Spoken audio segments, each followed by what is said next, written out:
What's up, my name is TechNobo here for Troubleshoot and welcome back to another video. In this quick video, I'll be showing you how to fix this DLL missing error that you could be receiving whenever you're trying to fire up a game or a program or do something specific on your computer. If you see this error, don't worry, nothing bad is happening. All that's gone wrong is that your computer's missing a specific DLL file or it's become corrupt or unreachable for some other reason. These files are needed as they contain bits of code that programs use. Without them, they can't function properly. And these DLL files are distributed by Microsoft themselves through official installers. So if you've come across a video telling you to download DLLs, you definitely shouldn't follow them. You should always get the official installer from the official source to get the DLLs in them. Anyways, with that warning out of the way, let's go ahead and download the installer to fix this error. I'll open up the link in a browser. You'll find it in the description down below.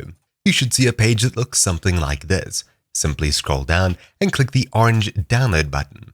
Then tick the box up here to download both of these files, or check them both separately and click next. Then if your browser prompts you that you're downloading multiple files, click allow and wait for both of these files to download. Then you can open one of these. It doesn't matter which one first, just open one of them. When it opens up, you'll see a window like this. Click agree and then install.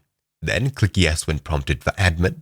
Wait for the installation to complete, and then click Close.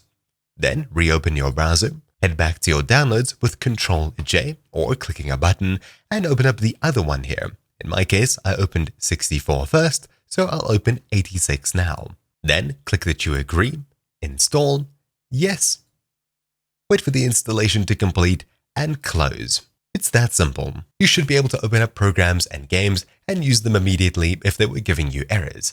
However, if you're still receiving an error, try rebooting your computer and then try the applications once more. If you're still receiving errors, hit the Start button on your keyboard, then we'll be searching for CMD.